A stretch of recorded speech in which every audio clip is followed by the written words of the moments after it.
Have you ever felt invisible, even in your own home? On Maple Street, there was a big, beautiful house, filled with expensive cars and lovely gardens. It looked like the perfect place, but inside, a little boy named Ethan felt completely alone. Ethan's parents loved him, but they were always lost in their own worlds. His father traveled for work, gone for weeks on end. His mother was constantly on the phone, juggling a million things, her face a mask of stress.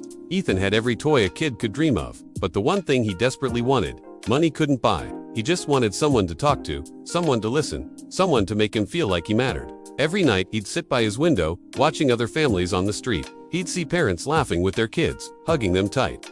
He'd look around his big, quiet house and wonder why it felt so empty when it was so full of things. One autumn evening, a flash of orange caught his eye in the garden. A thin, dirty cat was rummaging through the trash.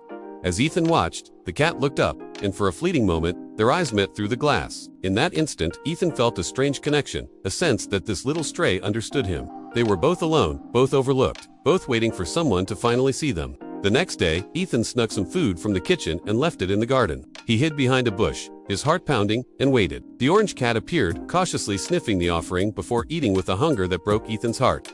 When he finished, he looked around, as if to say thank you to his invisible benefactor. For the first time in weeks, Ethan smiled a real, genuine smile. This became their daily ritual. Ethan would leave food, and the orange cat would come. Slowly, cautiously, trust began to bloom. At first, the cat would only eat while Ethan watched from afar. Then, he allowed Ethan to sit a little closer. And then, one magical day, the cat trotted right up to Ethan and rubbed against his leg. Ethan's heart felt like it would burst with joy. He decided to name him Oliver, after a character from his favorite book. Ethan kept Oliver a secret. He was terrified his parents would find out and take his only friend away. So, the garden became their private world. Every afternoon after school, Oliver would be there, meowing a happy greeting. They'd play for hours, Ethan dragging a string while Oliver pounced and chased. Ethan would do his homework with Oliver purring contentedly in his lap. He would tell Oliver all his secrets, all his fears, and the little cat would listen, his purr a comforting rumble. "I feel like nobody sees me," Ethan confessed one day, his voice thick with tears. "Like I'm a ghost in my own house." Oliver looked at him with his big amber eyes, meowed softly, and then gently bumped his head against Ethan's chin. It was a simple gesture, but it meant everything. It said, "I see you. You matter to me." In that moment, surrounded by the quiet hum of the garden, Ethan didn't feel so alone anymore. One night, a vicious storm crashed down on the town. Thunder shook the house, and rain lashed against the windows. Ethan lay in bed, his heart hammering in his chest, but not from fear of the storm. He was thinking of Oliver. Where was he? Was he cold, scared, and alone out there in the fury of the wind and rain? He couldn't stand it. He pulled on his raincoat, slipped out of the house, and plunged into the raging storm.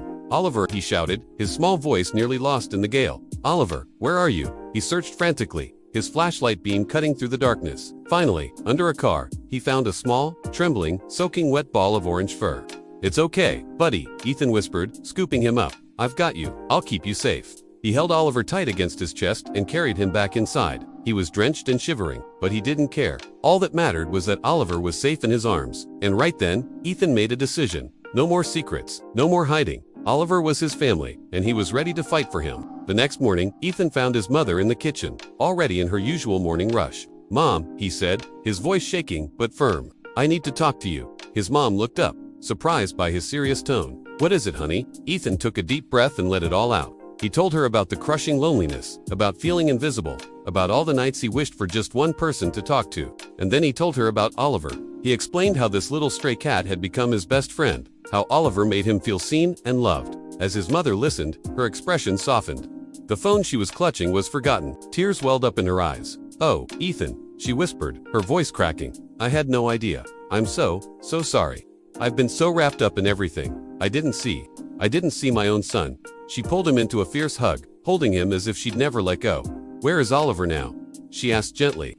Ethan led her to his room, where Oliver was curled up asleep on his bed. His mother looked at the scarred, imperfect little cat and finally saw what Ethan saw. A survivor, a friend, a gift. "He can stay," she said, her voice full of emotion. "And Ethan, things are going to change. I promise." And they did. True to her word, Ethan's mom started to change. She worked less. She put her phone away at dinner time. She started spending real, quality time with him, just talking and laughing. His father started calling more, and his trips became shorter. Oliver, the little stray from the garden, became the heart of their home. He would sit with them at the table, join them for movie nights, and fill the once empty house with a warmth that money could never buy. Years later, Ethan would remember that stormy night as the turning point. The night a lonely boy found his voice, a family found its way back to each other, and a little orange cat taught them all what truly matters in life. Sometimes, the greatest love finds us in the most unexpected ways, and speaking our truth can change everything. Thanks for watching, and if this story touched your heart, please like and subscribe for more.